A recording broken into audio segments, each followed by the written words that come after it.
Na verde Galicia, onde o mar abraza a terra e as lendas murmuran na néboa, está a Pedra da Serpe.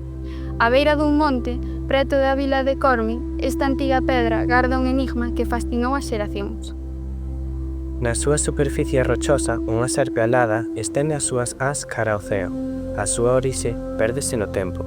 Algúns vencéllana con antigos cultos pagáns, adoradores da serpe como símbolo de fertilidade e sabedoría.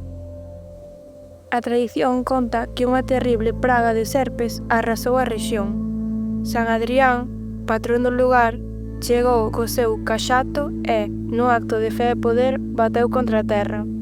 A nai de todas as serpes quedou petrificada, converténdose na Pedra da Serpe. Desde entón, a pedra foi venerada como un amuleto contra o mal e a enfermidade. Dice que tocar a serpe trae boa sorte e cura as enfermidades. Os peregrinos acoden a ela en busca de protección e remedio.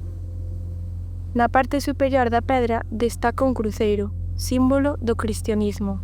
Esta cristianización reflicte a superposición de crenzas, onde a serpe pagá é reinterpretada como o demo bendecido pola cruz. Mais que unha simple pedra, é un tesouro cultural que nos fala das crenzas ancestrais, da relixiosidade popular e da rica mitoloxía galega.